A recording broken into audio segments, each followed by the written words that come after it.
জাতীয় পার্টি ও কার্যক্রম নিষিদ্ধ ঘোষিত রাজনৈতিক দল আওয়ামী লীগকে ছাড়া কোনো নির্বাচন হতে দেওয়া হবে না বলে মন্তব্য করেছেন জাতীয় পার্টির চেয়ারম্যান জি.এম. কাদের। এ সময় জাতীয় পার্টিকে ছাড়া নির্বাচনের চেষ্টা করা হলে তা প্রতিহতের ঘোষণা দেন তিনি। বর্তমান তত্ত্বাবধায়ক সরকার নিরপেক্ষ নয়, ইলেকশন করতে গেলে এটা কোনো ইলেকশন হবে না। যখন সবচেয়ে কম ভোট পেয়েছে আওয়ামী লীগ এবং জাতীয় পার্টি, তখনও জাতীয় পার্টি 47% ভোট পেয়েছে, তখনও বিএনপি আর জামাত পেয়েছে মাত্র 45%। কিন্তু এই আওয়ামী লীগকে বাদ দেওয়া হয়েছে, জাতীয় পার্টিকে বাদ দেওয়া হয়েছে, আর 3% লোক আর জামাত এবং ইয়ে নিয়ে তারা এখন ইলেকশন করতে চাচ্ছেন। তারা এই ইলেকশন করতে গেলে কি হবে? ইলেকশন করতে গেলে এটা কোনো ইলেকশন হবে না। যে ইলেকশনের জন্য আমরা শেখ হাসিনাকে ফেসিবাদ বলি, যেই পতানো খেলার জন্য শেখ হাসিনার বিরুদ্ধে আমরা অবস্থান নিয়েছিলাম, এই সরকার একই কাজ করছেন এবং ওরা ঐক্য কমিশনের নামে ঐক্য কমিশন তৈরি করেছেন। সেখানে তার দেশের অর্ধেক লোককে বাদ দিয়ে একটা ঐক্য করার চেষ্টা করছেন। এইটা একটা আমি মনে করি বড় ধরনের ষড়যন্ত্র, দেশের বিরুদ্ধে, দেশকে ধ্বংস করার ষড়যন্ত্র।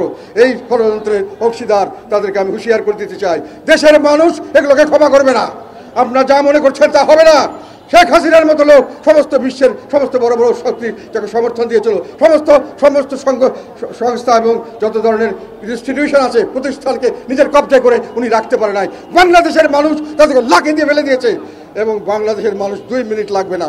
এইরকম পাতানো খেলার রাজনীতি, যে খেলায় আমাদের নেতা, আমাদের চিফ অ্যাডভাইজার যেটা বলেন যে আমার নিয়োগদাতা কিছু মানুষ, এবং তাদের আবার কিছু বড় জামাত ইসলাম বলে তাদের নিয়োগদাতা নাকি আমার জামাতকে, তারাই নাকি এই ছাত্রদেরকে সব রকম সুযোগ সুবিধা দিয়ে রাখছে।